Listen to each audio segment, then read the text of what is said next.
Three significant ones you should watch for, and taken together they lead to conclusions you will not read anywhere else. One answers the question, what can humans do to please God? St. Arius answers saying, the glory of God is man fully alive. The second answers the question, what was the mission of Jesus? Hans Rookmacher answers saying, Jesus didn't come to make us Christian, Jesus came to make us fully human. The third answers the question, what does fully human look like?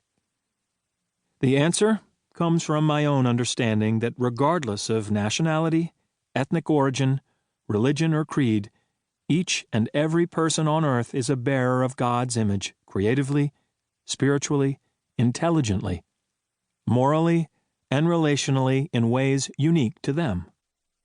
If you get nothing else from this book, remember these three truths. 1. Being fully alive and fully human is God's original and continued intention for you.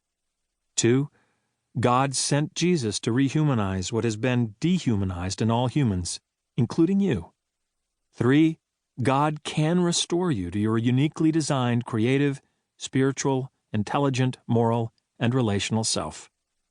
Come with me and explore the wonder of who you were made to be. See how the sheen of your brilliance can be restored. Discover how your unique design is the secret to finding your calling and destiny. Reach your fullest potential and become the best version of yourself. This book is about you, who you are now, who you want to become, and who you can become. Part 1. Human Potential and Our Universal Dilemma. Chapter 1.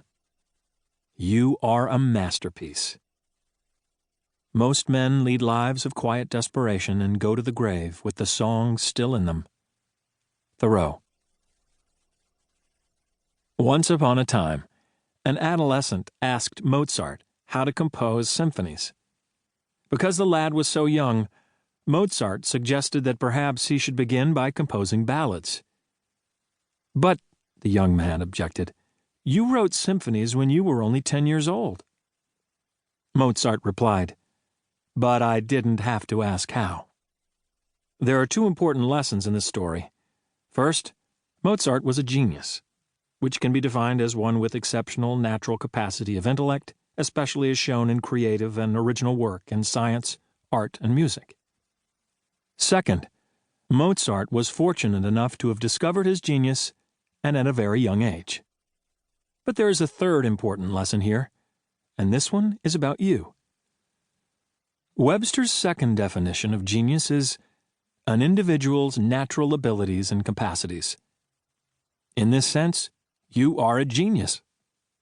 About You explores the origin of your genius and will help you discover your blend of unique talents, capacities, personality, and life experiences so that you can become the absolute best version of yourself.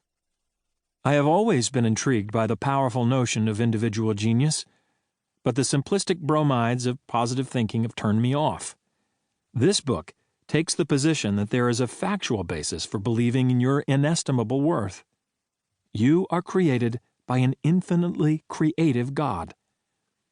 It also takes seriously the obstacles to achieving your potential and concludes that you cannot achieve it by yourself. But the good news is help is available. I know you don't need another book. It's not as if there aren't enough books out there already, sitting lonely and forlorn, stacked high in bedrooms and offices, unread. It's not as if you have a lot of extra time to read another one, busy as you are with whatever you are busy with, work, a love life, raising kids, watching reruns of Friends or Gilligan's Island, tweeting, game playing, movie watching, Facebooking, scrapbooking, any one of which leave little time for book reading. Even book lovers agree. Ecclesiastes got it right. Of making many books there is no end, and much study wearies the body. And yet you purchased this slim volume or loaded its electronic version onto your e-reader. Why this book? What made you pick it up? Turn it over, read the back cover, carry it to a cashier, or click and order it through an online